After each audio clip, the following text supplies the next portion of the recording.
नमस्ते साथीहरू, के छ खबर? आशा गर्छु सन्चै हुनुहुन्छ र गर्मी पनि यही केही दिन तमाम परिरहेको छ है।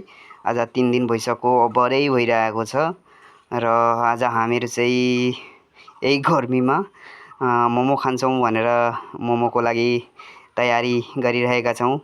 यहाँ चाहिँ पत्ताकोबी काटिरहेका छौँ। एकदम मसिनो पाराले काट्नुपर्छ र पत्ताकोबी चाहिँ काटिसक्यौँ र हामी यहाँ चाहिँ मैदालाई एकदम मजाले मुसिरहेका छौँ।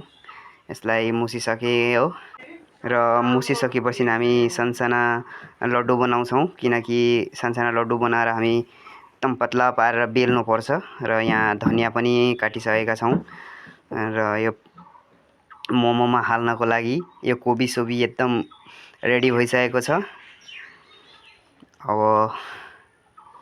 यहाँ अलिकति मोमोको लागि अचारको लागि हामीले यहाँ चाहिँ काँचो चानालाई अलिकति फ्राई गरिरहेका छौँ। फ्राई गरेर यसलाई पेस्ट बनाएर अचार बनाउने छौँ र यो चाहिँ अचारको लागि प्याज पनि सानो तरिकाले काट्नु पर्दछ र काटिसक्यौँ प्याज। अब यो चाहिँ मोमोको लागि मैदा बेलिसकेको छ।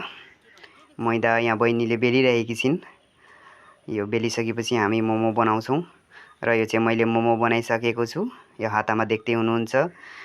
त्यसरी खासै त बनाउन आउँदैन, डिजाइनिङ दिन आउँदैन र हल्का पाराले अब खानको लागि चाहिँ आफैले यसरी नै बनायौँ। अब यी हेर्न सक्नुहुन्छ र मैले बनाएको मोमो, हामीहरूले बनाएको मोमो कस्तो लाग्दैछ हजुरहरूले प्लिज कमेन्ट बक्समा बताउनु होला।